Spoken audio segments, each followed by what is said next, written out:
Bismillahirrahmanirrahim. Assalamualaikum warahmatullahi wabarakatuh. Waalaikumsalam warahmatullahi wabarakatuh. Alhamdulillahirrabbilalamin. Wassalatu wassalamu ala rasulillah.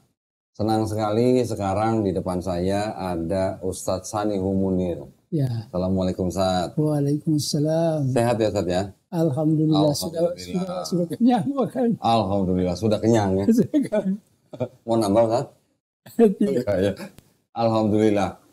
Di depan saya ini Ustadz Sanihu Munir adalah sosok seorang debater, ya. Debater legend berarti ini. Kalau di sana ada Mobile Legend, ini ada debater legend nih. Ya, dulu saya waktu masih kafir aja nontonnya beliau nih. Ya, Ustadz ya. Ustadz ini adalah seorang pembela agama Islam dalam bidang kristologi juga, ya, Masya Allah. Mungkin Ustadz Sanihu Munir masih istilahnya masih bisa dikatakan seangkatan dengan Umi Irana Handono ya, Ustadz ya? Ya. Seangkatan ya? Nah, Saya kalau di Indonesia saya seangkatan. Tapi kalau di masing-masing negara, saya di Filipina, beliau di Indonesia, itu saya sudah duluan 10 tahun atau lebih dulu 10 tahun di Filipina ya? di Filipina. Kenapa pilih Filipina? Nah, itu kan saya diutus tugas belajar ke sana. Oh, karena ada tugas belajar. Ya, jadi tugas belajarnya itu dicampur. Oh, Tugas jadi, belajar kesehatan dan tugas belajar kristologi. tapi kan kristologinya kan bukan tugas resmi kan? Oh, bukan. Oh, bukan. Jadi gara-gara diutus tugas kesehatan, di bidang kesehatan, pulang-pulang jadi debater ya Ustadz ya? Jadi bonus dong berarti ya? Ya itu karena pengalaman di sana hampir setiap hari itu berdebat. Di tempat umum?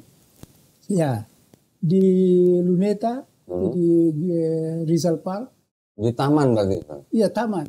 Ada taman itu ada taman berdebat, taman untuk mencatur, taman untuk itu. Jadi macam seperti speaker's corner yang di Inggris ya Ustadz ya? Ya. Ada tempat di Inggris begitu juga. Oh, itu setiap minggu berdebat gitu? Tertentu cuma kalau di Luneta atau di Luneta itu setiap malam Senin. Oh malam, minggu malam. Ya, minggu malam. Kalau di Plaza Miranda itu setiap Sabtu malam. Jumat malam. Jumat malam. Oh berarti 2 tempat ya? Iya. Oke. Nah akhirnya setelah beliau banyak berdebat di Filipina, pulang ke Indonesia menjadi debater kristologi ya. Iya. Masya Allah. Ustadz ingat dulu pernah berdebat dengan siapa saja temannya atau lawannya? Saya sudah tidak terhitung karena di situ kan Kristen kan banyak nominasi, banyak aliran. Ya. Ya, tapi yang saya tidak lupakan itu adalah ketika saya menghadapi remaja Katolik. Remaja Katolik? Ya. Loh, kalau kalangan Katolik bukannya nggak boleh debat Ustaz? Oh tidak.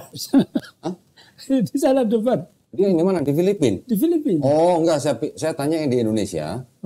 Di Indonesia kan Ustaz waktu itu kan debatnya resmi, debat terbuka. Iya. Debatnya debat tim, ya kan? Yeah. Ustadz sudah pernah berpartner dengan siapa saja dan lawan siapa saja di Indonesia?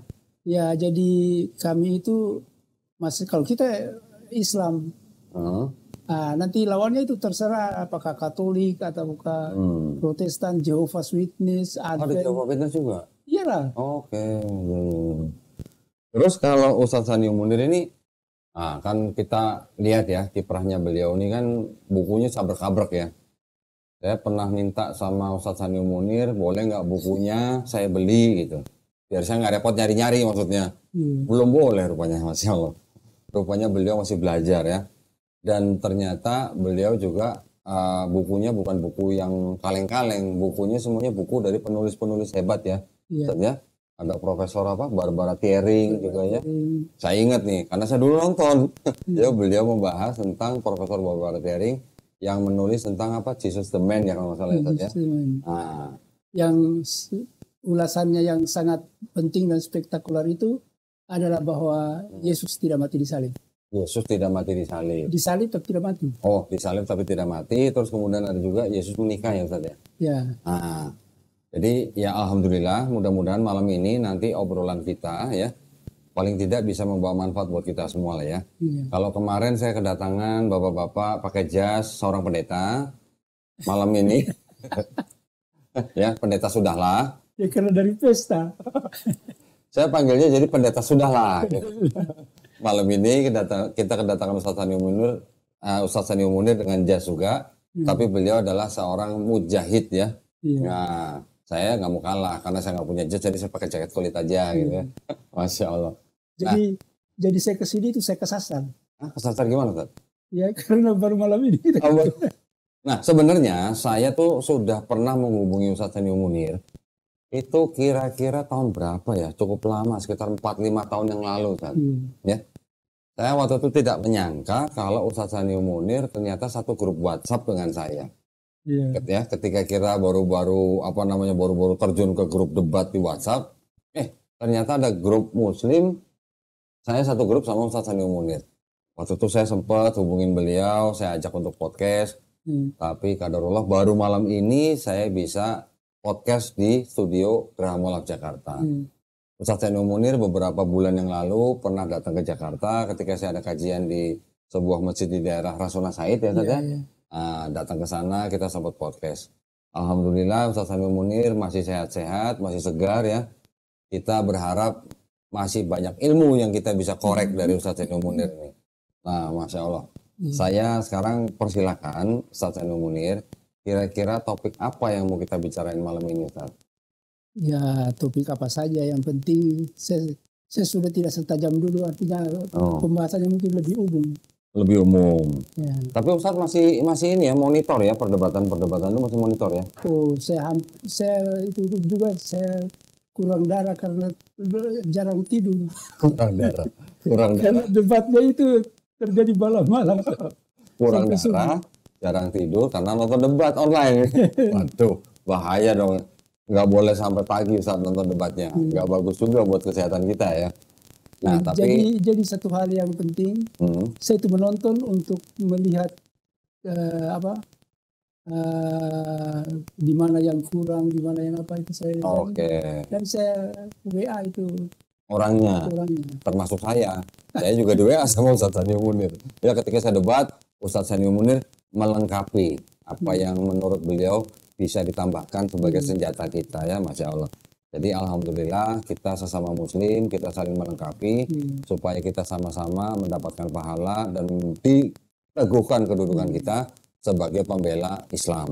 Nah, gini sekarang Ustadz Sanio Munir ya. Jadi belakangan ini, sekarang ini kan makin marak yang namanya bisa dibilang diskusi atau debat yang melalui medsos ya atau online. Banyak sekali sekarang di TikTok orang berdebat. Kadang-kadang emosinya juga susah dikontrol ya.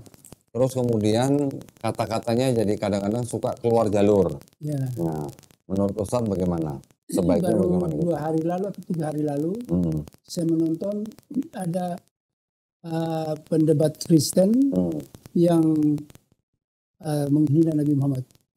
Dan itu saya karena saya tidak bisa untuk melapor kepada, saya tidak mungkin melapor karena kan kalau melapor saya bisa juga setiap hari dipanggil polisi. Nah, saya sampaikan kepada orang bahwa ini ada satu orang debater kah atau monolog. Itu dia nyerempet keluar jalur dengan mengatakan bahwa Nabi Muhammad itu fiksi. Oh, sudah ditangkap Ustadz? Nah, saya baru mau bilang sudah ditangkap, ternyata sudah ditangkap. Sudah ditangkap. Ya, dia mengatakan Nabi Muhammad SAW fiktif. Ya, fiksi. Fiktif, Ustadz. Akhirnya ditangkap. Sekarang kalau nggak salah ditangkapnya di Bali kalau nggak salah. Itu namanya Frans Donald, Ustadz. Nah, orang itu namanya Frans Donald. Beliau pernah WA saya. Dia bertanya, cuman konfirmasi ke saya. Kodoni katanya. Menurut Kodoni, Paulus menuhankan Yesus atau tidak? Gitu. Saya waktu itu jawab tidak. Dia bilang, oke, terima kasih. Sekali.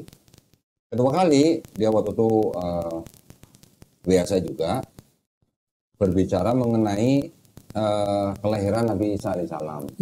Ya, bahwa saya pernah mengatakan bahwa Nabi Isa alaihissalam dilahirkan oleh Bunda Maryam itu di bawah pohon korma.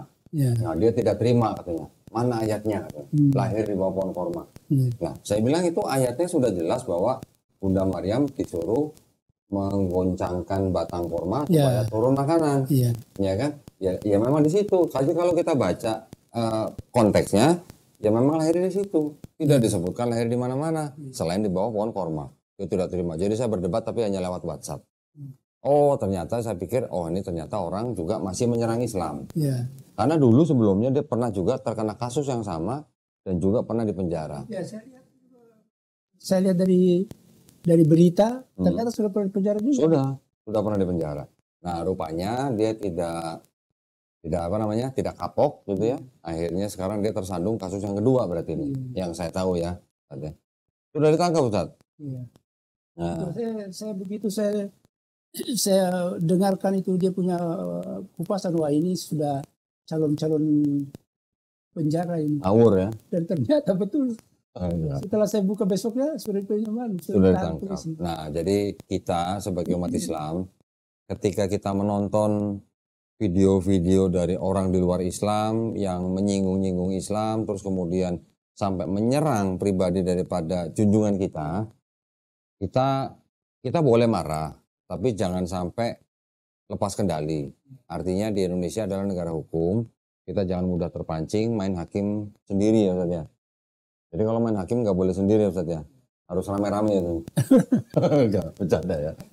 Jadi kita serahkan pada hukum ya. Ada hukum di Indonesia, kita serahkan pada hukum untuk diproses. Nah, saya ini sebagai ya boleh dikatakan murid goibnya Ustaz Sanul Munir nih. Ustaz Sanul Munir juga yang bergerak di bidang yang sama dengan saya. Kita nih kan memang kalau boleh dikatakan bisa dikatakan berdakwah tepi jurang gitu. Ya kan? Tapi kita harus bisa membuktikan segala sesuatu apa yang kita bicarakan gitu ya. Seperti Ustaz Sanul Munir dulu setiap kali ngomong tangannya nggak lepas dari buku. Nah sekarang aja nggak pegang buku karena apa? Karena nggak di kotanya sendiri gitu ya. Coba kalau di kota sendiri pasti udah pegang buku. Ustaz Sanul Munir koleksi bukunya ada berapa sekarang? Bisa lebih 200. 200, Masya Allah. Itu kalau diuangkan kira-kira satu mobil dapat Ustaz? Oh belum ya? Soalnya buku-buku saya itu jarang yang ada di jarang. Yang dijual. Buku-bukunya semuanya rata-rata impor ya Ustaz ya? Iya, dan impor lagi kan ya? Iya. Nah. Saya dikirimkan oleh alhamdulillah penggemar saya di Amerika. Masya Allah. Fansnya Ustadz Sanul Munir di Amerika mengirimkan ke Ustadz Sanul Munir. Semua buku itu. Waduh, enak ya. Saya juga pengen lah punya fans di Amerika gitu. Biar bisa ngirim buku gitu. Memang buku-buku seperti itu tidak murah ya. Apalagi di luar negeri. Bahkan sekarang saya lagi nego nih Ustadz. Saya lagi nego mau beli sebuah Bible keluaran tahun 1769. Bible-nya itu adalah dicetak oleh Baskerville Birmingham. Ya. Kenapa saya ngincer Bible itu? Karena menurut keterangan Bible itu adalah Bible yang pertama kali memuat kata Jesus. Sebelum-sebelumnya semua Bible dalam bahasa Inggris itu menyebutnya Isus, belum Jesus gitu. Nah, saya ada informasi bahwa Bible itu yang pertama kali menyebut Jesus. Saya cari di internet ternyata dapat. Sekarang lagi nego. Harganya murah Ustaz. Cuma 4.500 kan. Belum ongkir, belum biaya masuk nanti. Nah, mudah-mudahan ya nanti kita bisa beli ya. Ya kalau buku berapapun kan Ustaz juga pasti pengen punya ya. Kalau kita tahu di dalam buku itu ada apa sesuatu ya. Betul nggak? Yang Ustaz punya ini sekarang buku-bukunya semuanya rata-rata penulis-penulis yang berbicara tentang apa Ustaz? Jadi kebanyakan profesor atau doktor. Jadi betul-betul dia punya credibility untuk berbicara tentang itu. Dari sebuah lembaga pendidikan yang kredibel gitu ya. Apa itu? Dia sebagai sejarawan. Agamawan juga. Seperti John Selby Spong. Pendeta itu? Iya. Pendeta John Selby Spong? Bukan, ada siapa namanya saya lupa. Itu ada menerbitkan 3 atau 4 buah buku itu. Itu saya bisa. Oke. Sehingga dia dia punya pernyataan-pernyataan itu unik. Oke. Nah, itu kebanyakan dari buku-buku Ustadz itu semuanya bicara tentang teologi atau sejarah atau apa kan? Ya, jadi ada juga kebanyakan yang saya beli itu yang membahas tentang apa itu? Tentang tokoh-tokoh agama. Oh, tentang tokoh-tokoh agama. Ya. Jadi tokoh agama yang lurus dan yang bengko-bengko. Yang bengko-bengko. Jadi kalau selama ini Ustadz Sanio Munir sudah membaca semua buku itu, kesimpulan Ustadz Sanio Munir tentang agama kekristenan itu bagaimana? Jadi begini, kekristenan itu. Jadi kan itu dari buku sejarah The Decline and Fall of the Roman Empire. Jadi kemunduran dan runtuhnya kerajaan Romawi. Nah, itu dia bercerita tentang sejarah Kristen, dan di situ masih ada juga dia bicara tentang Islam di akhirnya. Karena kan keruntuhan Romawi itu juga disebabkan oleh bangkitnya ke Islam, ya. Nah, di situ dia banyak memberikan statement-statement yang betul-betul bagi saya itu berdecak kagum. Tapi mungkin kalau dibaca oleh Kristen kan dia menakutkan. Ya. Panas gitu. Ya. Karena ada satu pernyataan yang dia mengatakan bahwa apa itu? 5 atau 6 nabi. Dia itu yang mulai dari Nabi Adam sampai Nabi Muhammad. Kan bukan Kristen mati-matian membantah itu bahwa Moses itu adalah Muslim. Nuh itu adalah Muslim. Nabi Adam Muslim juga. Nah, tidak ada lagi yang lolos kalau mau menambahkan Nabi harus Islam. Ya. Terus dia menyatakan. Ya, dia menyatakan bahwa 6 pembawa hukum. Dia mulai sebut dari Muhammad, Jesus, Moses, Noah, Abraham, sampai Nabi Adam. Semua itu Muslim. Membawa ajaran yang berbeda-beda, tetapi hanya satu agama yang tidak tergoyahkan. Immutable religion. Dan ini kalau immutable religion itu berarti dia menyatakan bahwa itu Islam. Gitu ya. Iya. Jadi makanya kalau dia mengatakan bahwa ada kebanyakan kan sekarang yang nanya, Islam lahir tahun berapa? Mereka mengatakan katanya kan tahun 632. Ya. Masehi. Tapi Islam itu lahir sejak Nabi Adam. Sejak Nabi Adam alaihissalam. Itu yang betul-betul dia mengatakan ada satu pernyataan yang luar biasa. Dia bilang 6 pembawa hukum adalah berbeda-beda ajarannya, tetapi satu agama yang tidak tergoyahkan. Nah, kalau Nabi Muhammad disebut di situ berarti Islam tuh. Iya. Karena Tuhan kan tidak mungkin ada 2 Tuhan atau 3 Tuhan. Iya. Tuhannya Nabi Adam, Tuhannya Nabi Nuh, Tuhannya Nabi Ibrahim, masa berbeda-beda? Pasti sama. Iya. Karena diutus oleh Tuhan dan Tuhan cuma satu. Iya. Tidak mungkin ini Tuhan mengirim Nabi Adam. Berarti Tuhan yang mengutus sama. Sama. Iya. Ya, oleh sebab itu dia mengatakan bahwa ini dan ada pernyataan yang sangat fenomenal. Dia bilang barang siapa menyangkal salah satu dari 6 pembawa hukum ini, dia kafir. Dia kafir. Itu saya bisa buktikan. Iya. Ada bukunya. Tadi penulisnya siapa, Ustaz? Edward Gibbon. Edward Gibbon. Ya. Oke. Dia mengatakan bahwa dari Nabi Adam alaihissalam itu semuanya adalah nabi gitu ya. Sampai Nabi Muhammad SAW ya. Membawa satu agama. Nah, kalau dari Nabi Adam sampai Nabi Muhammad membawa satu agama apa itu? Ya, pasti Islam. Iya, betul. nggak mungkin Kristen juga gitu ya. Iya, tidak mungkin. Nah, bagaimana hubungannya dengan Kristen ini kan? Kristen ini dari para sejarawan dia mengatakan bahwa yang pencipta agama Kristen adalah Paulus. Nah itu. Nah, Kristen ini adalah penyimpangan. Jadi kalau kita baca surah Al-Fatihah, A'udzubillahi minasyaitonirrajim, bismillahirrahmanirrahim. Kita mulai a'udzubillahi minasyaitonirrajim. Aku berlindung kepada godaan Allah dari godaan setan yang terkutuk. Siapa ini setan? Ya kan? Kalau Allah kita minta perlindungan kepada Allah dari setan yang terkutuk. Setan ini apa? Ini kita lihatlah mana yang menyimpang dari keenam nabi ini, mana yang menyimpang. Saya kira satu-satunya menyimpang itu Kristen, ya kan? Karena dia mempertuhankan manusia. Tidak ada yang mempertuhankan manusia dari nabi-nabi yang disebutkan 6 ini tadi. Nah, oleh sebab itu ini karena apa? Karena agama itu kan tadinya dibawa oleh Nabi.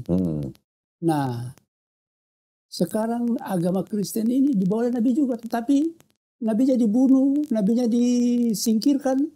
Akhirnya yang muncul Paulus. Kenapa Paulus?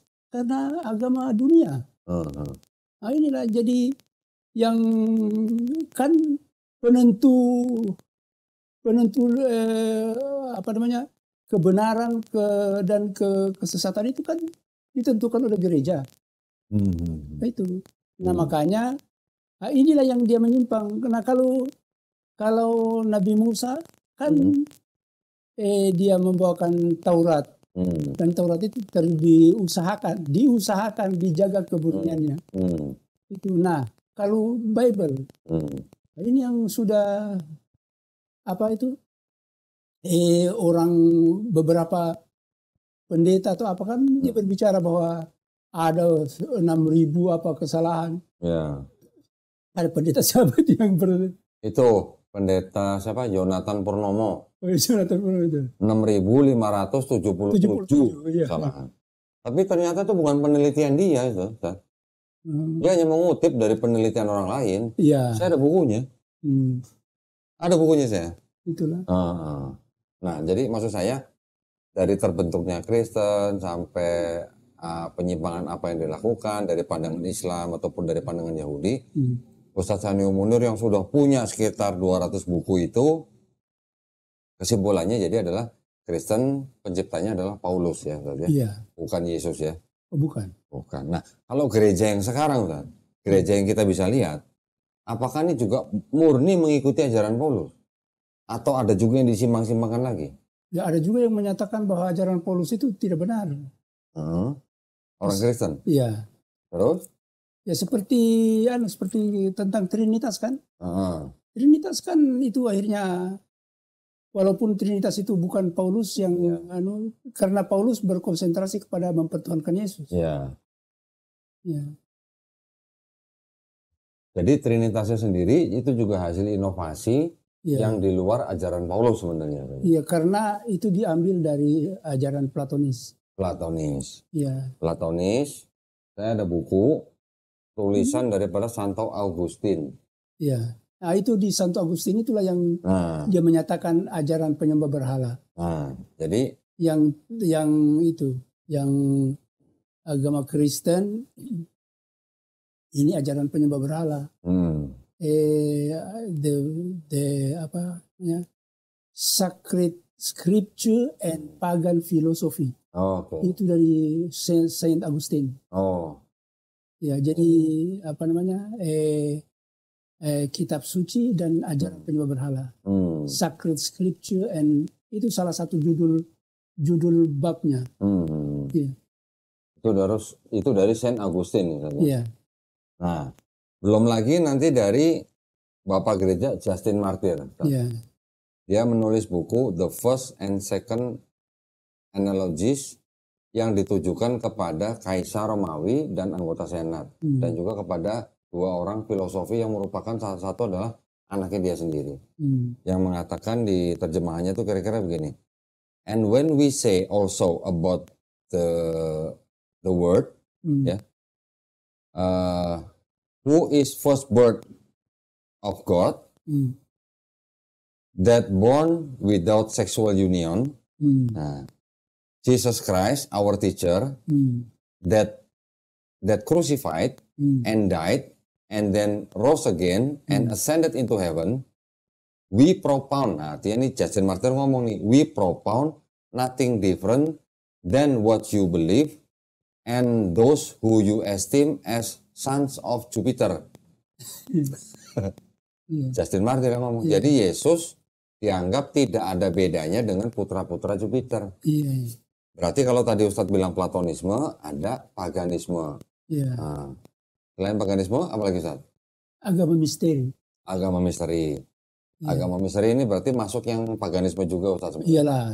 Karena kan sebelum-sebelumnya sudah ada mungkin di Babilonia. Yang bangkit, yang mati dan bangkit kembali. Ya, yang disalib kemudian bangkit kembali. Kemudian ada yang konsep menyembah yang 3 tapi 1, 1 tapi 3 gitu kan. Tapi ternyata juga ada pengaruh Helenisme filosofi Ustaz. Dari Yunani.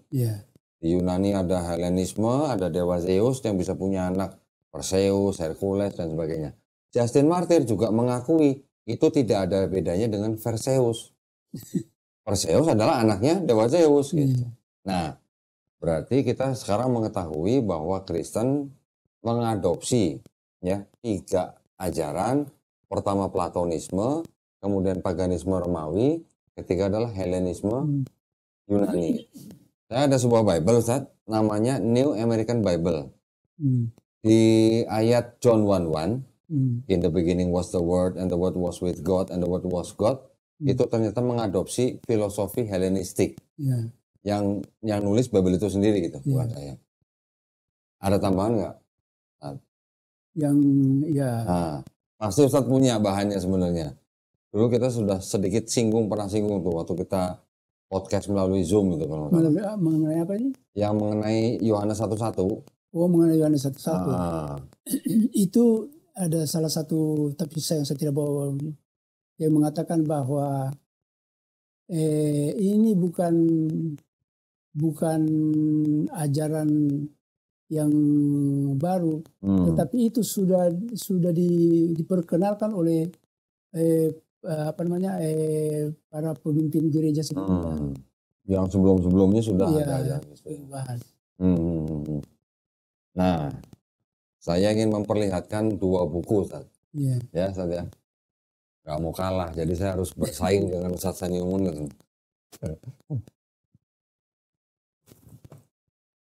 Saya ada 2 buku Ustaz. Saya beli juga di Amazon.com. Ini adalah tulisan dari Dennis R. McDonald. Ternyata yang kita kenal dengan sebutan Gospel Markus, ya, yang merupakan Gospel yang pertama ditulis, yang kemudian disadur oleh Matius dan Lukas. Ternyata Gospel Markus ini dia juga menyadur, Ustaz. Menyadur tulisannya Homer. Homer adalah penulis di abad ke-8 sampai ke-7 sebelum Masehi yang menulis tentang, kalau kita pernah dengar, kerajaan Trojan. Nah, di dalam kisah itu ada seorang raja yang bernama Raja Odyssey. Raja Odyssey ini membantu temannya menghancurkan kota Trojan. Kemudian setelah hancur, dia kembali ke negerinya, yaitu kerajaan Iliad. Selama perjalanannya, kisahnya Raja Odyssey ini disadur oleh penulis Markus. Banyak sekali narasi-narasi yang diambil oleh penulis Markus dari tulisannya Homer, yang mana narasinya diambil, tapi nama tokohnya dan nama tempatnya diganti, Ustaz. Nah, metode itu namanya disebut metode mimesis. Nah, jadi sebenarnya kalau begitu, cerita-cerita yang ada di Markus berarti bukan original karangan penulis Markus, tapi sebenarnya menyadur cerita tentang Raja Odyssey yang pulang dari Trojan ke rumahnya di Iliad, yang mana nih kisah selama 10 tahun ini yang banyak ditulis oleh atau disadur oleh penulis Markus. ini juga sangat membuka wawasan kita jadinya. Berarti kalau begitu, yang disebut dengan gospel ternyata tidak murni karangan daripada penulisnya. Udah gitu pengarangnya siapa juga kita nggak tahu, ya saja. Semua 4 gospel yang ngarang siapa juga kita nggak tahu. Ini yang Markus. Yang Yohanes, judulnya ini, penulisnya sama, Dennis R. MacDonald.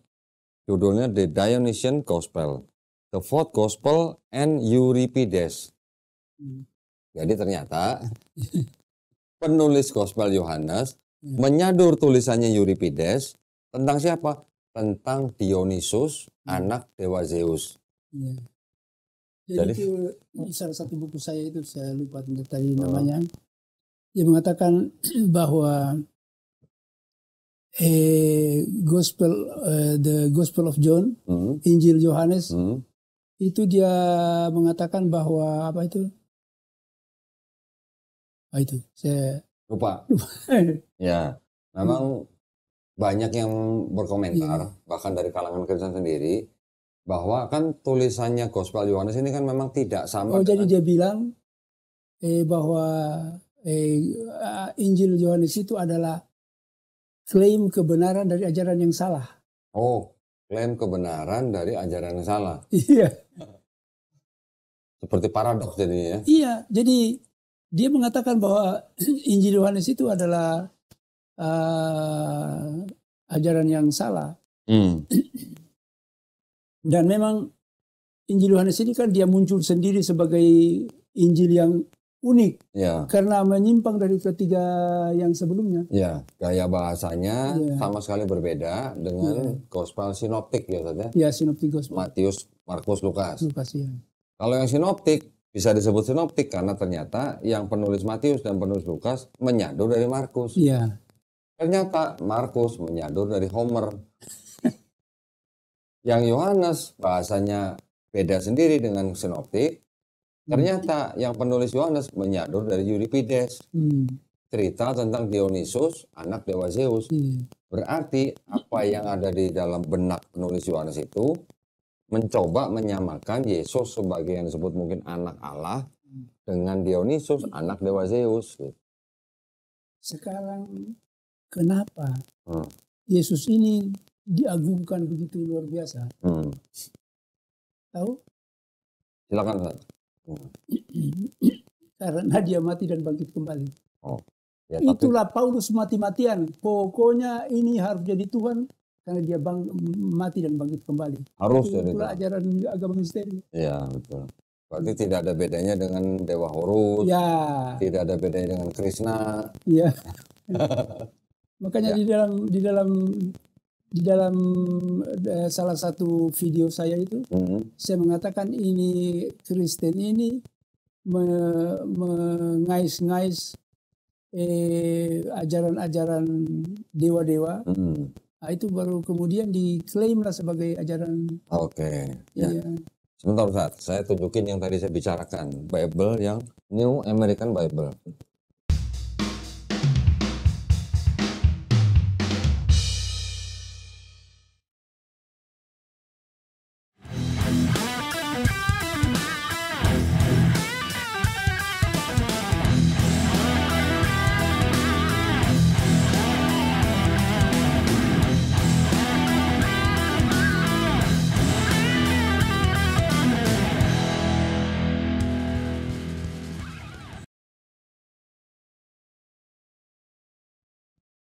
Ini sama Justin Martyr dan Confession. Jadi kita juga tidak boleh asal bicara Ustaz ya. Ini ada New American Bible. Di dalam Bible-nya Katolik Amerika ini, di dalam ayat John 1:1 yang disebutkan in the beginning was the word and the word was with God and the word was God, ada catatan kakinya di bawah Ustaz. Salah satu katanya di sini adalah apa?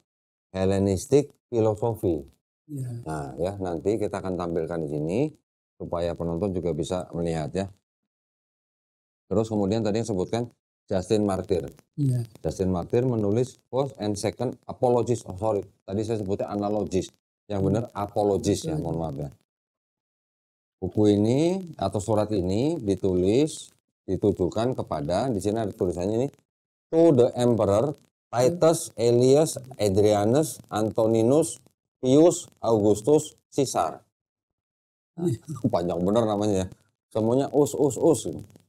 And to his son, dan kepada putranya Verisimus the philosopher. Filsuf Verisimus namanya. And to Lucius the philosopher juga. Ada Lucius juga, filsuf juga.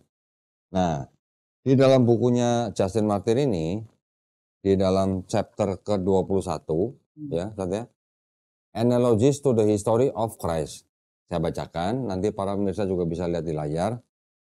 And when we say also that the word, dan ketika kita juga berbicara tentang firman, sang firman, who is the firstborn of God, yaitu yang sulung, anak sulung Tuhan, was produced without sexual union, yang dilahirkan tanpa hubungan badan, and that he, dan bahwa dia, Jesus Christ, Yesus Kristus, our teacher, guru kita, was crucified and died, disalib dan mati, and rose again, dan bangkit kembali, and ascended into heaven, dan diangkat ke surga.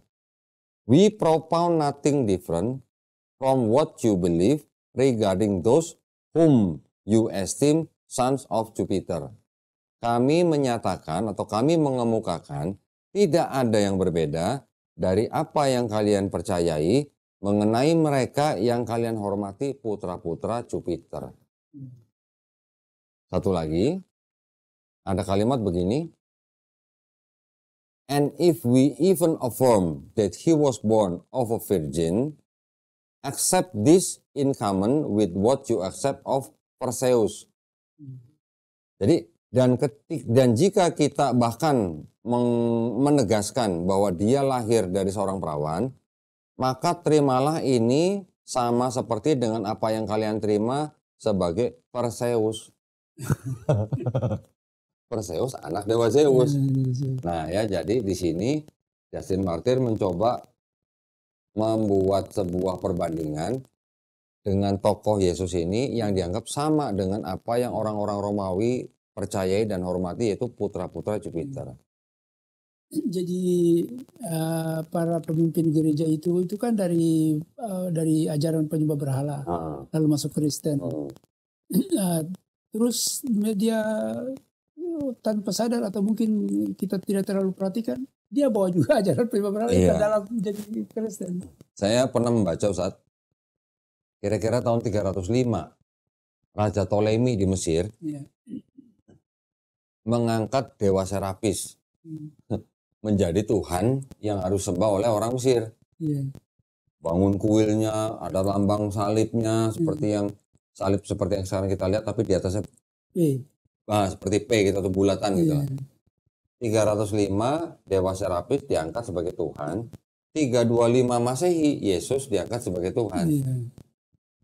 Beberapa uskup yang ikut di dalam konsili 325 Masehi itu, ternyata mereka juga penyembah dewa Serapis sebelumnya. Jadi hanya ganti baju gitu mungkin ya. Ini ada sebuah buku juga, judulnya Confessions, tulisan dari Saint Augustine, Ustaz. Nah, Saint Augustine di halaman berapa nih? Halaman 60 dikatakan, thou procures for me by means of one puff up with most unnatural pride certain books of the Platonists. Nah, beberapa buku-buku dari kalangan Platonis, translated from Greek into Latin, diterjemahkan dari bahasa Yunani ke bahasa Latin. And therein I read, dan maka itu saya membaca, not indeed in the very words, tidak persis sama kata-katanya, but to the very same purpose, tapi dengan tujuan yang benar-benar sama, enforced by many and diverse reasons, diperkuat dengan banyak dan alasan yang berbeda-beda, that in the beginning was the word was with God, and the word was God, bahwa di dalam ayat pada mulanya adalah firman, dan firman bersama-sama dengan Allah, dan firman adalah Allah. The same was in the beginning with God. Sama seperti pada mulanya dengan Tuhan.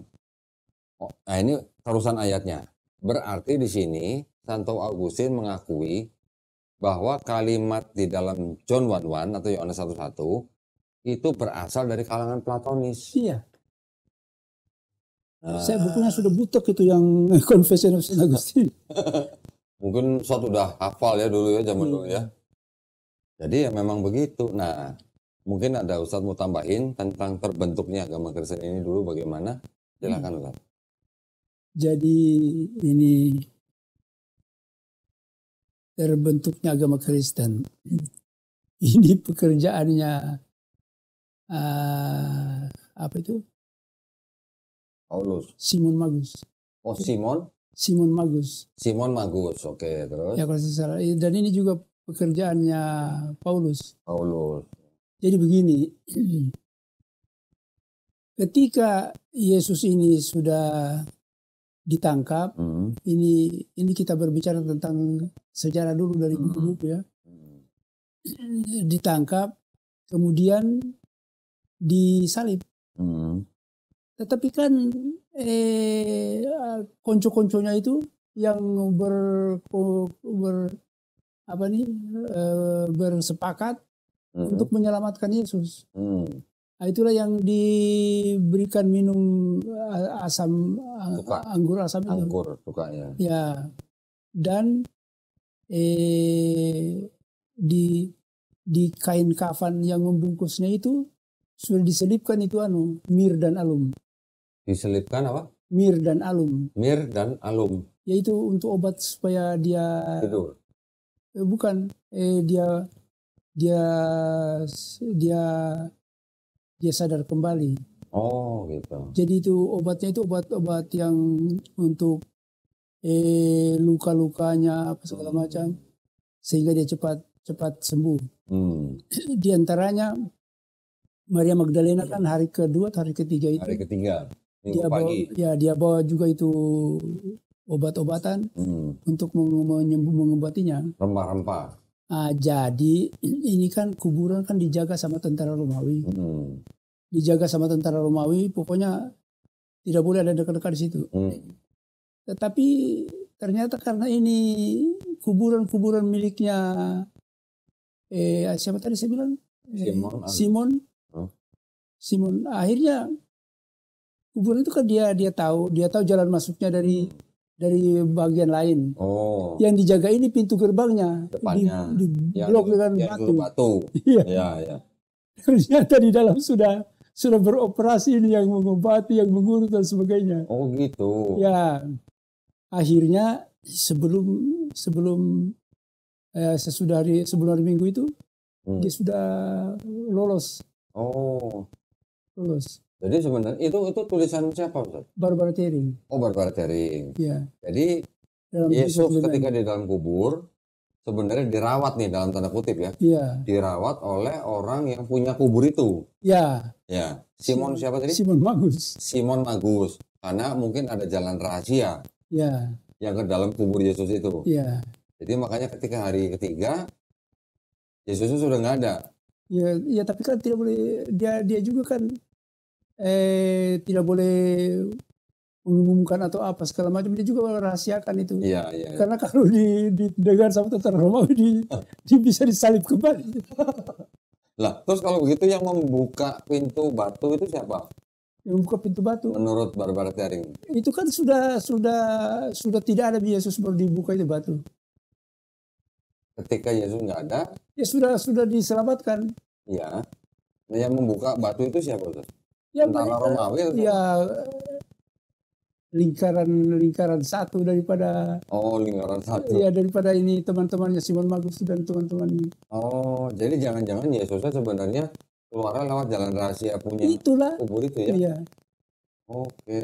Nah, itu. Itu teori dari Profesor Barbara Tering. Iya, tapi juga berteori tapi dia punya dukungan data-data dan sebagainya dan informasinya lumayan. Iya. Itu dari dokumen-dokumen apa? Dead Sea Scroll atau apa? Jesus the Man. Ya, bukunya judulnya Jesus the Man. Iya. Tapi yang dipelajari oleh Profesor Barbara Tering itu apa? Dokumen Dead Sea Scroll atau apa? Dia bukan. Dead Sea Scroll belum ditemukan tuh. Waktu Barbara Tering menulis itu kan sudah ditemukan. Sudah ditemukan, tapi tidak bukan dari situ bukan ya. dari situ. Oke. Tapi memang pengetahuannya Barbaretto ini luar biasa. Iya. Dia bisa menjelaskan sedetail-detailnya peristiwa-peristiwa dan orang-orang yang terlibat di dalam apa ini? Ya. Konspirasi. Ya. Jadi kalau ini Ustadz Sanyo Munir ini juga luar biasa ya, bisa mengingat apa yang ditulis oleh Profesor Barbaretto Thiering bahwa ada teori bahwa Yesus sebenarnya mungkin benar disalib tapi tidak mati gitu ya. Jadi selama di dalam kubur dirawat, karena ternyata yang punya kubur itu namanya Simon Magus. Ternyata mungkin dia tahu jalan rahasia, bisa merawat Yesus sampai Yesus keluar dari situ. Jadi sebenarnya Yesus bukan bangkit dari mati kalau gitu ya, Ustaz ya? Iya. Gitu kan? Bangkit dari terbaring. Ya, bangkit dari pingsan mungkin ya. Iya. Wah, itu berarti siapa tahu nih ya, buat para penonton ini juga sebuah informasi yang baru. Tapi itu adalah teori. Okay? Teori itu adalah dari Profesor Barbaretto Thiering yang mungkin meneliti dokumen-dokumen kuno. Tapi kita sebagai umat Islam, kita sudah tahu bahwa di dalam Quran surat An-Nisa ayat 157 disebutkan bahwa Nabi Isa alaihissalam tidak dibunuh dan tidak disalib. Ini saya mau jelaskan. Gimana? Silakan. Ini sebenarnya saya kalau saya jelaskan ini mungkin banyak yang protes.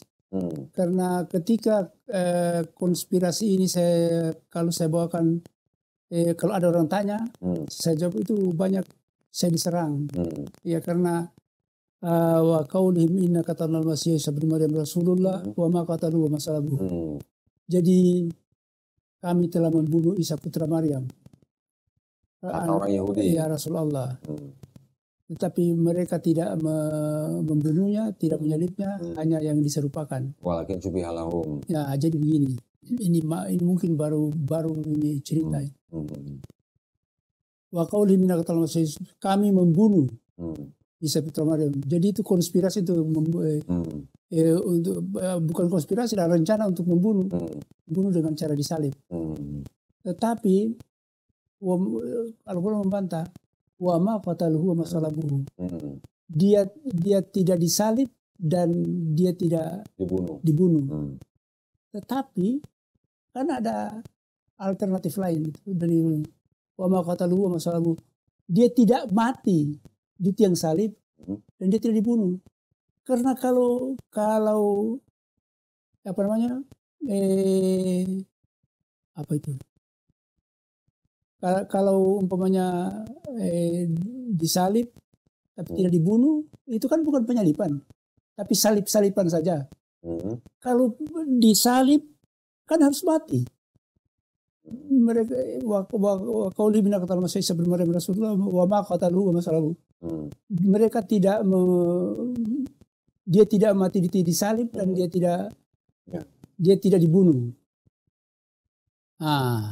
Sekarang konsekuensinya, kalau kita katakan bahwa dia tidak dibunuh, berarti dia masih hidup. Sedangkan kalau kita katakan disalib, karena itu penyaliban harus sampai mati, tidak ada salib-saliban. Dan juga ke wama qataluhu masalabu, dan dia tidak dibunuh dan dia tidak disalib. Itu. Sepertinya pendapat itu tidak populer ya, di kalangan Islam ya. Iya, kalau saya jelaskan itu alternatif itu saya diserang bisa. Jadi tadi maksudnya Ustadz Sanyo Munir mau menggantikan makna atau terjemahan dari wa ma salabuhu itu sebagai disalib tapi tidak mati gitu. Ya. Karena kan kalau mati kan harus disalib kan sampai mati. Nah, justru kalau yang saya pahami wa ma qataluhu berarti dia tidak dibunuh. Wa ma salabuhu dia juga tidak disalib. Iya. Tetapi makanya kan ada kalimat berikutnya walakin syubiha lahum. Tetapi hanya yang diserupakan. Orang yang diserupakan. Ya, nah, yang diserupakan ini juga yang ada dua pendapat kan. Tetapi walaupun ini minoritas pendapat ini, tetapi kan terutama dari sejarawan-sejarawan Barat itu yang bahwa they don't kill him or crucified. Ya itulah karena kalau disalib kan harus mati. Sama saja ini dijatuhi hukuman tembak. Masa kalau tembak kakinya atau tembak dadanya kan belum tentu mati. Nah, tetapi kalau ditembak mati kan harus sampai mati. Kalau ditembak mati. Iya, kalau ditembak. Tetapi kalau yang ditembak mati itu orang yang diserupakan? Oh bukan. Ini yang saya katakan ini yang diserupakan itu adalah peristiwanya. Peristiwanya. Ya, jadi dari mana Ustadz bisa ngambil kesimpulan yang diserupakan itu peristiwanya? Kita buka tafsir Al-Quran bahasa Inggris. Yang saya bawa dari Filipina, ada 4 buah itu, dan di rumah masih ada itu. Wa ma qataluhu masalabuhu itu they did not kill him nor crucified. Mereka tidak membunuhnya atau menyalibnya. Nah, kan kata membunuh kan harus sampai mati. Enggak. They did not kill him nor crucified. Artinya kan bukan. Yang spesifik tidak dibunuh dan tidak disalib itu kan memang Nabi Isa alaihissalam. Ya itulah. Hah? Bukan begitu? Kan gitu memang maksudnya. Yang tidak dibunuh dan tidak disalib adalah Nabi Isa alaihissalam. Kalau saya mendengarnya they did not kill him nor crucified. Ya berarti Nabi Isa tidak dibunuh dan tidak disalib. Iya. Ya. Karena kalau dibunuh kan harus mati. Iya. Kalau salib juga bukan sembarangan salib harus sampai mati. Karena tidak ada orang selamat dari salib itu. Ya. Yang makanya kan di situ kan ada walakin syubihalahum. Ya. Nah, berarti sebenarnya yang disalib adalah orang yang diserupakan. Maka itu kan ada tafsir nih dari tafsirnya Ibnu Katsir. Begitu panjang sampai ada nama-nama orang yang disebut bahwa yang mungkin menggantikan atau diserupakan itu kan Yudas Iskariot. Nanti ada lagi dari Ibnu Abbas bahwa yang diserupakan itu adalah murid daripada Nabi Isa alaihissalam yang paling muda. Nah, ini kan tafsir nih Ustaz nih. Tapi berarti yang Nabi Isanya tidak dibunuh dan tidak disalibnya sudah benar. Cuman tafsir untuk siapa yang diserupakan ini yang masih bisa beda nih. Gitu. Ya, itu yang saya pahami ya Ustaz ya. Mungkin kalau misalnya Ustaz ada pendapat lain, mungkin kalau yang tidak populer, nanti takutnya malah jadi menimbulkan kebingungan gitu. Iyalah, itulah makanya. Saya pernah ceramah di kapal Pelni itu, yang saya hanya mengatakan bahwa ini pendapat lain. Iya. Itu saya Iya, paham. Ya. Memang ini kan satu sosok yang paling sering dibicarakan antara apologet Islam, apologet Kristen kan memang sosok Yesus Kristus atau Nabi Isa alaihissalam. Memang yang sangat jauh berbeda ini kan cerita di dalam Bible dan cerita di dalam Quran. Karena yang saya pahami juga, yang saya terima juga dari guru-guru saya, bahwa Quran ini kan mempunyai 3 fungsi. Yang pertama dia musodik, membenarkan kitab-kitab yang sudah diberikan sebelumnya kepada Bani Israel. Tetapi kan Quran juga sebagai al-muhaimin, sebagai batu ujian, sebagai pengoreksi apa yang disalahpahami oleh kaum-kaum sebelumnya.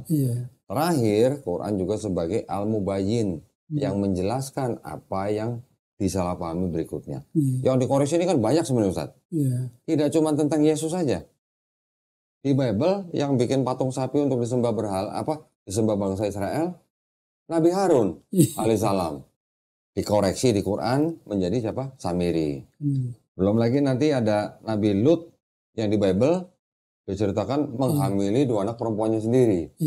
Di Quran mana ada yang istilahnya mau diminta oleh kaumnya pada waktu itu adalah 2 orang yang sedang menjadi manusia. Kemudian nanti ada lagi cerita tentang Nabi Daud yang berzinah dengan istrinya Panglima sendiri. Istrinya apa? Istrinya Panglima Daud itu namanya Betseba. Berzina dengan Nabi Daud. Naudzubillah mujalik itu. Di Quran mana ada cerita Nabi Daud berzina sama istri orang? Di Quran adalah di Bible ada lagi nanti cerita Raja Salomo yang kita kenal dengan Nabi Sulaiman alaihissalam. Di Bible Raja Salomo ini musyrik, Ustaz. Menyembah Tuhan lain karena istri-istrinya. Sampai matinya dia tetap musyrik. seorang nabi sampai musyrik, nauzubillah mujalik. Nah, nanti ada lagi kisah Nabi Ayub alaihissalam. Kisah Nabi Ayub di dalam Bible diceritakan ketika diberikan ujian, beliau malah menghujat Tuhan dengan mengatakan Tuhan itu kejam. Katanya. Di Quran mana ada begitu, Ustaz? Nabi Ayub alaihissalam yang jelas dia menyerahkan segala urusannya kepada Allah.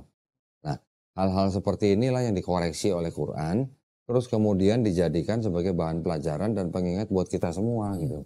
Bisa kembali dulu kepada itu yang di soal penyalipan itu, kan pada ujungnya itu terjemahan bahasa Inggris. They did not kill him, no crucified, only the likeness. The likeness. Hanya yang diserupakan. Nah, diserupakan ini kan ada artinya akhirnya ada dua penafsiran. Hanya yang diserupakan orangnya, itulah yang seperti mayoritas Islam ini. Ada juga yang diserupakan peristiwanya. Memang terjadi penyalipan tapi tidak mati. Nah, kalau penafsiran yang mengatakan bahwa yang diserupakan itu peristiwanya itu dasarnya dari mana, Ustaz? Inilah yang terjemahan bahasa Inggris yang saya boleh. Saya baca ya, Ustaz ya. Ini bahasa Inggrisnya nih. And for their saying, indeed we have killed the Messiah, Jesus, the son of Mary, the messenger of Allah. And they did not kill him, nor did they crucify him. Berarti di sini jelas bahwa mereka tidak membunuh dia ataupun menyalib dia. But another was made to resemble him to them. Nah, itu sudah lain lagi itu. Ini terjemahan bahasa Inggris nih. Berarti pergi ke terjemahan yang bahasa Indonesia. Nah, sedangkan ini memang they did not crucify him, they did not kill him, nor crucify him, but only the likeness appear to them. Appear to them. Hanya apa namanya? Artinya yang diperlihatkan itu. Hanya diserupakan. Yang mereka bisa lihat gitu. Ya. Only the likeness appear to them. Hanya apa itu diserupakan peristiwanya, penyalipan, dan dia tidak mati. Peristiwa diserupakan itu maksudnya jadi gimana ya? Ya. Jadi dianggapnya peristiwanya terjadi. Ya. Tapi jadi kan kalau disalib itu kan harus sampai mati. Kalau tidak disalib, kalau tidak mati kan salib-saliban doang. Iya, terus poinnya apa? Poinnya itulah, jadi hanya yang diserupakan dengan penyalipan tapi tidak mati. Jadi sebenarnya kalau menurut terjemahan bahasa Inggris tadi, yang berpendapat bahwa di dalam ayat An-Nisa 157 itu Nabi SAW tetap disalib tapi tidak mati, itu yang berpendapat seperti itu siapa, Ustaz? Ada banyak juga, karena ketika saya berdiskusi tentang itu, banyak juga yang mendukung pendapat itu. Hanya kan artinya sekarang kita hati-hati karena menghadapi mayoritas ini, karena istilahnya mungkin 1:10 atau 1:100. Yang ini kan yang bahwa dia tidak mati tidak dibunuh, tidak disalib itu, tetapi hanya yang diserupakan dengan dia. Apakah bukan kelompok Ahmadiyah yang bicara begitu, Ustaz? Saya mungkin juga Ahmadiyah, tapi saya Ahmadiyah itu, Ustaz. Ahmadiyah itu. Iya. Ya.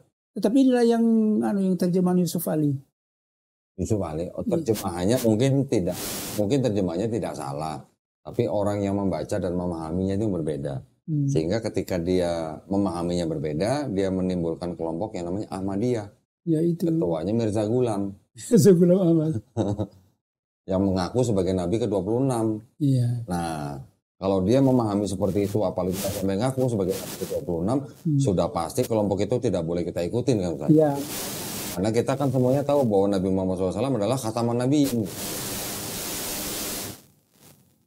Jadi itu sangat tidak populer yang dikemukakan oleh kalangan Ahmadiyah, sehingga itu kita harus waspadain, jangan sampai kita terpengaruh oleh itu. Jadi menurut saya. Jadi itu yang the decline and fall of the Roman Empire itu, dia tidak memberikan ruang kepada yang saya katakan tadi. Oke. Jadi maksudnya gimana? Ya, jadi maksudnya itu apa? Kalau ini mohon maaf ya Ustadz ya, mohon maaf. Kalau tadi Ustadz mengatakan bahwa Profesor Barbara Thiering menulis begini bahwa Yesus sebenarnya disalib tapi tidak mati.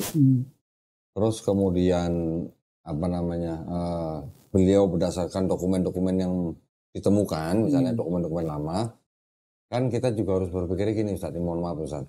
Dokumen-dokumen itu kan adalah dokumen-dokumen yang bukan dokumen Islam. Artinya itu dokumen-dokumen tulisan-tulisan manusia pada zaman itu. Gitu. Nah, iya itu ya, pakai hanya sebagai referensi gitu kan. Ya makanya saya tidak pernah mengajukan pendapat itu di depan umum atau karena ya saya sudah punya pengalaman beberapa kali itu. Beresiko ya. Iya. Maksudnya Ustadz Sanyo Munir mungkin begini ya. Hanya karena ada teori dari Profesor Barbara Thiering yang sudah meneliti dokumen yang kuno, sehingga keluar kesimpulan bahwa Yesus tetap disalib tapi tidak atas kayu salib. Kemudian juga ada kalangan di dalam Islam yang juga berpendapat kurang lebih sama. Nah, mungkin ini yang harus kita secara bijak ya Ustaz ya. Kalau maksud saya kelompok yang sudah mengatakan bahwa Yesus tidak mati di atas kayu salib, itu kan sudah jelas-jelas pemimpinnya itu sudah mengangkat dirinya sebagai Nabi ke-26. Berarti kita udah nggak perlu dengerin lagi kalau begitu. Kecuali kalau dia tidak mengangkat dirinya sebagai Nabi ke-26, mungkin kita masih bisa timbang-timbang pemahamannya atau mungkin penafsirannya. Tapi kalau jelas-jelas ngaku sebagai Nabi 26, ya udah langsung aja kita pakai 1 Jadi begini. Ketika saya berdiskusi itu saya bukan pendukung Ahmadiyah itu, tetapi bahwa ada peluang untuk penafsiran seperti itu, itulah makanya. Tetapi yang saya kan bahasa Arab saya kurang masih awam sekali. Itu tentang yang diserupakan itu kan dalam Al-Quran terjemahan bahasa dia jelaskan, tetapi yang diserupakan dengan Isa, sehingga kemungkinan untuk diterjemahkan diserupakan peristiwanya itu tidak ada lowongan itu karena tidak ada ruang karena sudah dijelaskan bahwa mereka tidak membunuhnya, tidak menyalibnya, tetapi yang diserupakan dengan Isa. Kalau sudah begitu kan sudah tertutup jalan. Nah, makanya maksud saya ini Ustaz.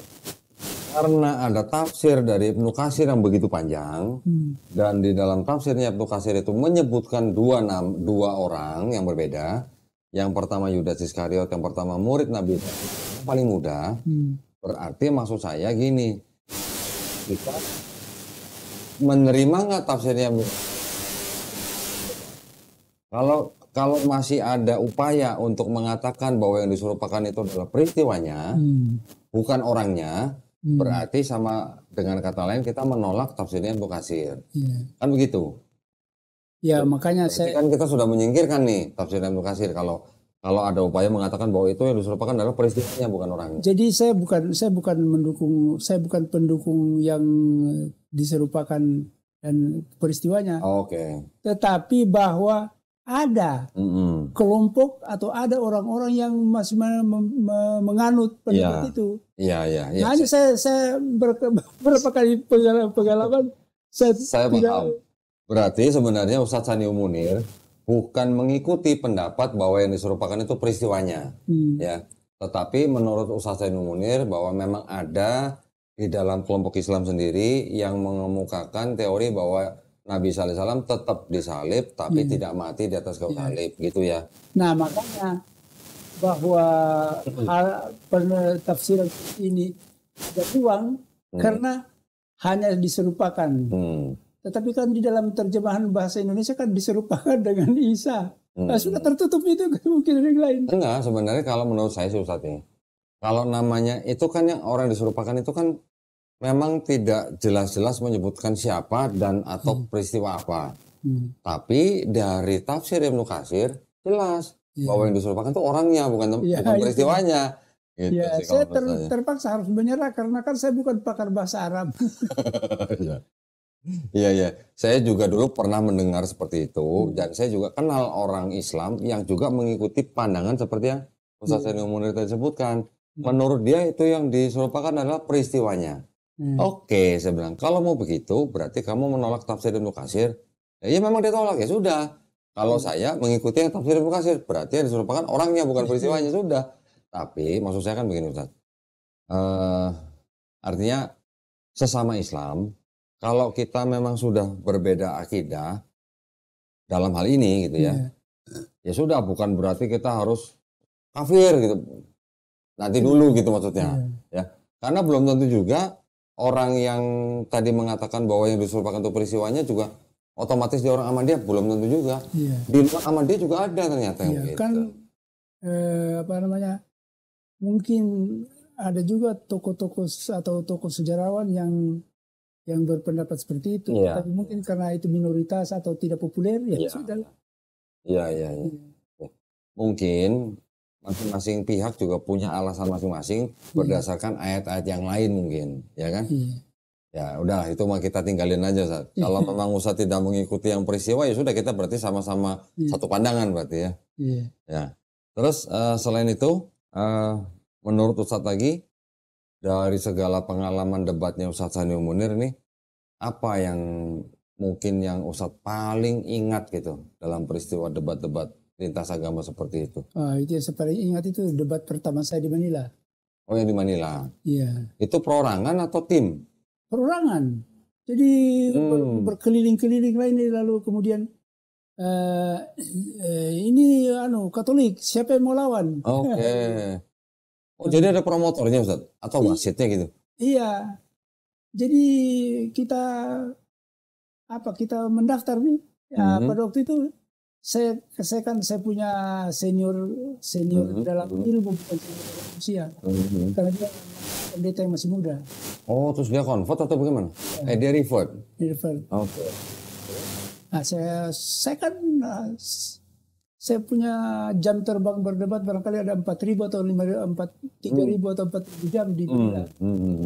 Nah, jadi setiap malam Sabtu malam, Minggu malam kita di Luneta, di Taman Rizal. Kalau Jumat malam di Plaza Miranda, di dekat 3 gereja terbesar di Quiapo itu. Oke. Nah, begitu. Itu yang berdebat dengan mereka tuh muslimnya juga banyak kan? Ya ada juga, setiap malam debat selalu ada Islam, ada Muslim. Nah, jumlahnya kurang lebih imbang atau bagaimana? Tidak, 1 lawan 1. Enggak, maksudnya kelompok Muslim yang berdebat dengan kelompok Kristen, ini jumlah kelompoknya ini orangnya sama, imbang, sama banyak, atau lebih banyak mereka? Lebih banyak mereka, karena mereka kan ada Katolik, ada Protestan, ada Jehovah's Witness, ada Iglesia Ni Cristo, jadi begitu. Nah, terus selain berdebat sama Islam, mereka juga ada yang berdebat sesama Kristen kan? Lebih seru lagi. Hah? Lebih seru lagi sama-sama mereka. Sama-sama mereka lebih seru? Antar denominasi. Jadi antar denominasi mereka juga debat? Iya. Memang yang orang Islam nonton gitu. Ya, kenapa? Debat di sana itu adalah seni. Oke. Yang ingin dinikmati. Oke. Nah, itu bedanya barangkali. Kalau debat-debat lain. Tapi tidak ada sampai berantem gitu kan? Tidak. Jadi kita sebelum debat itu kan kita tidak mengenal satu sama lain. Oke. Tapi sesudah debat sudah kita duduk makan roti, minum susu, kopi bareng. Oke. Ya. Nah, itu Ustadz kapan belajarnya? Belajarnya kapan dan di mana? Apa itu? Belajar kristologinya untuk berdebat itu. Ya saya tertarik jadi begini cerita awalnya. Saya sebenarnya bukan penggemar debat kristologi, tapi penggemar debat. Saya akan berdebat. Nah, hanya waktu itu saya dengar ada yang ceramah dan debat ini di kamar sebelah. Ya, orang dari Timur Tengah itu, apakah Yordania atau apa? Saya dengar lewat jendela. Kita punya kamar bersebelahan. Saya dengar, wih, hebat juga yang debat ini. Rupa-rupanya ini yang punya rumah ini dia perhatikan saya. Terus dia panggil, Bapak tertarik nggak? Saya tertarik sekali. Betul, iya. Kalau begitu nanti minggu depan kita pergi sama-sama. ternyata saya dibawa ke Islamic Dakwah Council of the Philippines, Dewan Dakwah Islam Filipina. Saya tiba di sana, diperkenalkanlah sama Isa Biago ini yang pendeta tadi, mantan pendeta yang sudah masuk Islam. Namanya siapa tadi Ustaz? Isa Biago. Isa Biago. Ya, Christian Biago. Christian Biago. Sudah itu saya ditanya, Bapak ini, Bapak mau apa? Mau dengarkan video, mau nonton video, mau dengar kaset, mau baca buku, atau mau berdiskusi? Saya menonton video dulu. Sampai habis itu Ahmadidat. Ya, sudah. Akhirnya saya dari situ saya karena kenal sama dia, akhirnya saya ikut pergi berdebat di Luneta. Di setelah Ustadz menonton video, termasuk video-videonya almarhum Syekh Ahmadidat, baru Ustadz langsung debat? Belum. Belum. Mengamati. Sama-sama. Jadi kelompok grup. Di situ. Mereka juga mengamati juga. Atau ada yang berdebat dari itu? Kalau yang tadi apa? Justru pendebat yang hebat itu yang Christian Biago itu. Christian Biago itu. Isa Biago. Nah, itu Christian Biago itu ketika berdebat dia pegang buku apa, Ustaz? Dia punya referensi luar biasa, banyak. Penggalan pembahasan. Di pembahasan ada itu, saya dapatkan itu pembahasan yang terpenting, yang menarik saya itu adalah tentang Yesus. Yesus sebagai teroris. Yesus sebagai teroris? Iya. Teroris apa? Menghadapi Romawi. Iya. Jadi kalau dia ini kelompok ini kan termasuk Yesus di dalam situ. Yang kelompok Zelot itu? Iya. Jadi kalau dia lihat ini pasukan Romawi ini sedikit, kan ini kan pasukan Romawi yang mensuplai bahan-bahan makanan kepada tentara-tentera Romawi di berbagai daerah. Kalau dia lihat dia bisa kalahkan, dia serbu, baru merampok, menghilang. Tapi kalau dia lihat pasukan ini banyak sekali, dia diam saja lah. Jadi seperti ketika peristiwa di Taman Getsemani dong Ustaz ya? Iya. Yang Yesus suruh muridnya jual jubah beli pedang, cuman pegang 2 pedang, tapi ketika yang datang tentara Romawinya banyak, nggak jadi melawan, karena kalah jumlah gitu ya. Makanya ketika 1 pedang dipakai oleh Petrus menetak telinganya hamba imam besar, terus Yesus langsung menyembuhkan gitu jadinya. Jadi nggak berani ngelawan, sama aja karena jumlah mereka lebih banyak gitu ya. Iya. Jadi di dalam pandangan Christian Biago itu tadi Ustadz bilang bahwa Yesus itu sebenarnya termasuk dalam kelompok yang melawan penjajah Romawi pada saat itu ya. Makanya disebut teroris gitu ya. Sama Romawi ya. Romawi dianggap teroris kan. Tapi bagi orang Yahudi ya pahlawan. Itu yang Christian Biago tuh masih hidup sekarang orangnya? Masih. Dia di Dubai ya. Di Dubai? Di Dubai waktu itu. Tapi sudah pulang ke Filipina. Gitu. 10 tahun atau 15 tahun dia di Dubai. Itu berarti Ustadz banyak belajar dari Christian Biago itu? Dia yang membentuk saya. Ya. Membentuk? Termasuk rekomendasi buku-buku apa aja gitu? Kalau itu saya cari sendiri. Usah cari sendiri. Jadi waktu itu sebelum saya kenal kristologi, saya masih makan enak dengan anak-anakku. Setelah kristologi? Setelah kristologi, telur dibagi 4. Berarti korban ya berarti ya? Belajar kristologi, tadinya anak-anak makan enak, akhirnya jadi telur dibagi 4. Karena buat beli-beli buku itu. Ya, untuk beli buku. Dan saya sangat bahagia karena buku-buku itu tersedia di sana. Di mana? Di Filipina? Di Filipina. Jadi separuh dari buku-buku saya itu, atau lebih separuh 3/4 barangkali, saya beli. Saya jalan itu selalu uang itu untuk buku. Masya Allah. Jadi itu uang apa, uang gaji itu? Beasiswa. Iya. Dipakai buat beli buku. Benar, untuk makan saya. Bukannya buat makan, buat beli buku. Belum lagi saya bawa anak saya kan. Berapa anak? 3. Termasuk Iya. Mbak Niar berarti ini. Ini yang paling lama tinggal di Filipina. Tapi nggak apa-apa, sekarang dia nggak kelihatan kurang makan kan. Mohon maaf ya. Walaupun kecilnya telur dibagi 4 ya. Gimana dulu rasanya telur dibagi 4? Cemilan doang dong berarti. Cemilan. Kalau berarti ini Ustadz ya sih uang buat makan, buat beli buku, belum lagi kebutuhan. Beasiswa kan itu sendiri. Iya. Di 5. Waduh. Ini 3/4 buku Ustadznya Sani Munir malah belinya di Filipina. Oh iya. Oke. Bisa. Tapi buku-buku yang itu di Amerika. Ya. Baik, nah ini seru sekali ya kita dengar pengalaman hidup dari Ustadz Sani Munir.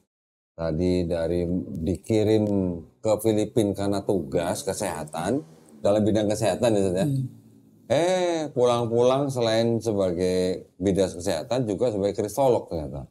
Malah setelah saya pulang saya lupa itu kesehatan. Malah lupa kesehatan. Terus nggak didenda itu? Tidak juga. Oh enggak juga. Nah alhamdulillah dari sosok Ustadz Sani Munir inilah yang bisa dikatakan sebagai salah satu pionir dalam hal Gausul Fikri ya Ustadz ya. Iya. Perang pemikiran yaitu di dalam bidang kristologi, di mana sekarang saya sendiri merasakan bahwa ilmu kristologi itu sangat-sangat penting sebenarnya buat umat Islam ya. Walaupun bukan fardu ain, tetapi sangat penting untuk diketahui setiap umat Islam, terutama yang memiliki atau berada di tempat-tempat yang beresiko tinggi, supaya yang beresiko dimurtadkan. Iya. Ya. Karena upaya-upaya pendangkalan akidah dan pemurtadan itu tidak kenal tempat sebenarnya. Bisa di sekolah, bisa di rumah sakit, bisa di kantor pemerintah, bisa di mana aja. Itu kan bisa di instansi kan. Belum lagi yang di pasar-pasar. Mereka nggak malu-malu lagi sekarang Ustaz. Di pasar pakai toa, teriak, pegang Bible. Ceramah-ceramah seperti itu. Inilah yang ini perlu saya pesankan kepada saudara-saudaraku muslim. Ya. Silakan. Ini kita hidup ini, muslim itu hidup, itu harus kita betul-betul arahkan kemampuan kita itu untuk menyelamatkan Yesus. Menyelamatkan Yesus. Nah makanya saya katakan podcast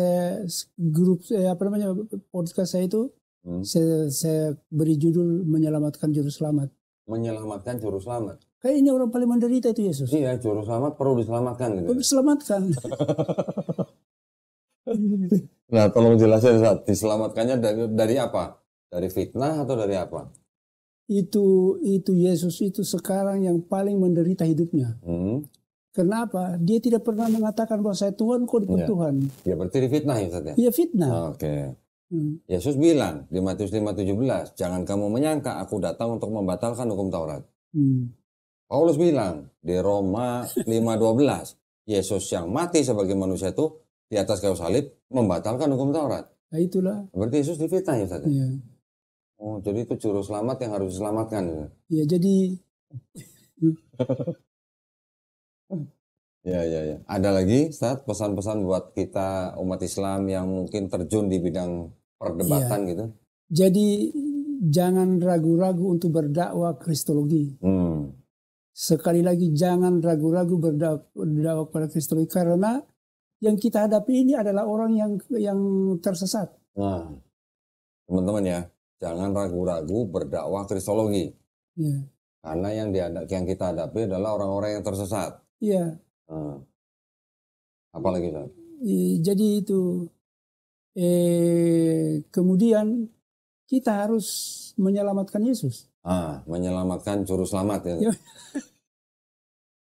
Menyelamatkan juru selamat dari fitnah-fitnah ya. Iya. Dari fitnah keji.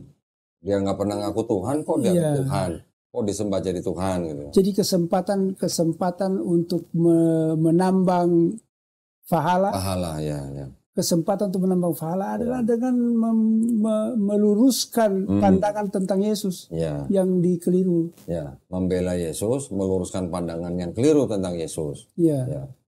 Saya sampai bikin kaos tuh, Ustaz. Pinjam dong, Mel. Pinjam kaos. Nah, saya sampai bikin kaos begini, Ustaz. Kaos ini khusus saya tulis Jesus. Nah, tapi bukan God, tapi prophet. Ini juga adalah sebagai upaya kita membersihkan nama Nabi Isa alaihissalam dari fitnah orang yang menuhankan beliau, ya Ustaz ya. Mana kamu? Jadi segala gelar-gelar Tuhan penyembah berhala disematkan kepada Yesus. Dia sangat menderita, sangat menderita. Dia pingin ada yang membelanya, dan yang membelanya itu Islam. Sampai-sampai nanti Nabi Isa alaihissalam harus turun lagi ke bumi. Untuk berarti tugasnya belum selesai untuk mematahkan salib dan membunuh babi. Itu apa namanya? Kata-kata bukan maksudnya. Itu kata-kata kiasan. Ya, itu kalau urusan salib sama babi urusannya siapa kalau bukan Kristen? Itu. Gitu ya. Nah ini saya sampai buat kaos begini Ustaz. Prophet Jesus, peace be upon him. Kalau kita orang Islam, walaupun kita menyebutnya Jesus, tetap harus tambahin peace be upon him. Ya. Jadi Nabi Isa alaihissalam ini kurang lebih artinya begitu. Ya. Di belakangnya kita tulis apa? Jesus just a prophet. Quran surat Maryam ayat ke-30 Ustaz. Kenapa tidak dicantumkan dari Alkitabnya juga, dari Bible-nya juga? Enggak, tidak ada dari Bible-nya enggak ada. Hanya ditulis peace be upon him alaihi salam. Yang di belakang yang kita cantumkan Quran surat Maryam ayat 30. Qala ini Abdullah ataniya kitabah. Wajah alani nabiya. Ya, jadi ini sebagai bentuk kita membela dan meluruskan pemahaman yang keliru tentang Nabi Isa alaihissalam. Ya, teman-teman kalau mau beli boleh hubungin Melisa ya. Melisa ini saya kasih bocoran nih. 0812 4788 8892. Saya ulang ya. 0812 4788 8892. Boleh tanya Melisa, Mel yang ukuran 5XL ada nggak gitu misalnya. Boleh tanya ya. Ada nggak, Mel? Oh nggak ada. Baik, terima kasih banyak Ustaz Sanul Munir. Saya berdoa mudah-mudahan Ustaz Sanul Munir dan keluarga semuanya sehat-sehat selalu. Ya, insya Allah semuanya dilindungi dan dirahmati Allah Subhanahu wa taala. Ya Ustaz ya. Terima kasih banyak atas waktunya. Kali ini benar-benar kita semua dapat ilmu ya yang banyak dari Ustaz Sanul Munir. Barakallahu fikum buat teman-teman juga yang ingin mendukung perjuangan dakwah kami. Ya, bisa mengirimkan ke Bank Muamalat dengan nomor rekening 3030 300 300. Kalau bahasa Tagalognya 30 30 300 300 apa Ustaz?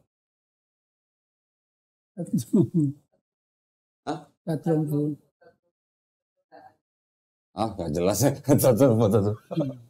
Oke, 30 30 300 300 ya. Atas nama Yayasan Garda Mualaf Indonesia. Barakallahu fikum, semoga partisipasi para pemirsa diterima di sisi Allah Subhanahu wa taala sebagai amal jariah ya. Amin ya rabbal alamin. Barakallahu fikum, saya pamit. Akhir kata, wabillahi taufiq wal hidayah. Wassalamualaikum warahmatullahi wabarakatuh. Terima kasih banyak ya, Pak Ustadz ya. Alhamdulillah.